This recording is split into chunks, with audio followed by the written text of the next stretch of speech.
Баршаңызға сәлем қымбатты достар, менің каналыма қош келдіңіздер. Бүгін біз сіздермен жұп-жұқа мінсіз болып шығатын бауыр тортын дайындайтын боламыз. Менімен бірге дайындап көріңіздер. Ең алдымен біз торттың ортасына салатын начинкамызды дайындаймыз. Қызып тұрған аз мөлшердегі майымызға ұсақтап туралған пиязымыз бен үккіштен өткізілген сәбізімізді саламыз. Жақсылап қуырып аламыз екеуін. Бізде сәбіз көп болып көрінуі мүмкін, бірақ қуырылғанда осындай болып кішірейеді. Оны суытуға қойып қоямыз. Енді бауыр құймақтарымызды дайындаймыз. Бізде осы жерде 600 грамм бауыр бар. Ет тартқыштан өткізіп дайындалған. Енді бір ыдысымызға 2 жұмыртқамызды жарып салып, дәміне қарай тұзымыз бен бұрышымызды саламыз. Мен 1 шай қасық тұз бен 1 жарты шай қасық бұрыш салдым. Осылай жақсылап венчиктің көмегімен араластырамыз. Енді 200 грамм сүтімізді құямыз. Сүтіміздің температурасы маңызды емес.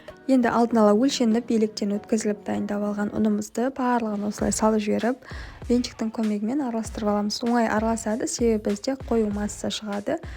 Сондықтан да ешқандай іртіксіз осындай болып араласады.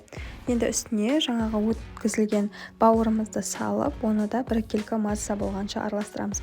Осы сәтте егер сіздің қоспаңыз қою болып тұрса, үстіне кішкене сүт құюға болады, ешқандай оның зияны жоқ.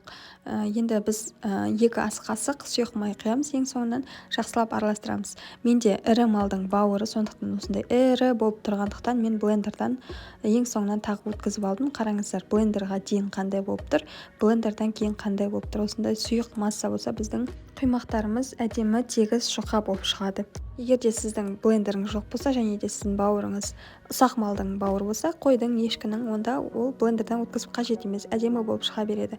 Енді бізге осындай антипригарный таба керек. Кез келген үстіне 1 ас қасықтай сұйық майымызды салып, қыздырып, осылай ожаудың көмегімен құйып, қасықтың көмегімен жайып шығамыз. Осылай жайсаңыздар, теп-тегіс жақсы болып шығады.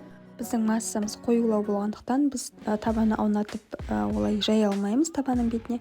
Енді осылай жарты орташа отта беті осылай кеуіп, бетіне өзінің тесіктері пайда болады. Сол уақытта екінші жағына аударамыз. Жарты минуттай тағы ұстап, табадан алып тастаймыз. Осындай силиконды күрекшенің көмегімен.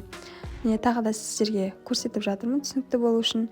Ең бірінші жаққанда ғана майды жағамыз, одан кейін майды жағудың қажеті жоқ, бірақ сіздің табаңыз асты жабыспайтын болуы керек, әйтпесе жабысып қалады. Осылай ақырындап қолдың ебіменен біздің блинуларымызды жасап шығамыз.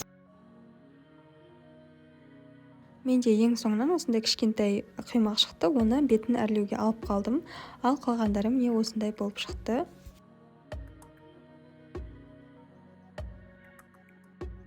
Енді әр қабатқа 1 ас қасықтан деп есептеп, майонезімізді көз мөлшермен ыдысымызға салып аламыз. Сонан соң сарымсағымызды осындай ұсақ үккіш көзінен өткізіп аламыз.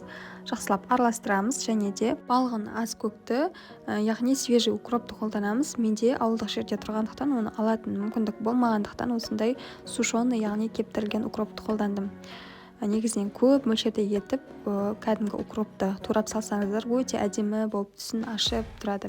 Енді 1 ас қасық майонезімізді жұқалап жағып шығамыз. Біздің блинуларымыз жұқа болса, жұқалап, қалың болса, қалыңдау етіп жағып шығамыз. Сонан соң жаңағы дайын болып тұрған пиязымыз бен сәбізімізді де көз мөлшермен қабат санына бөліп, осылай бір бөлігінен осылай салып отырамыз, жұқалап. Барлық қабатын жасап болғаннан кейін өзіңіздің қалауыңызша әрлейсіздер. Міне осындай мен полоска жасадым.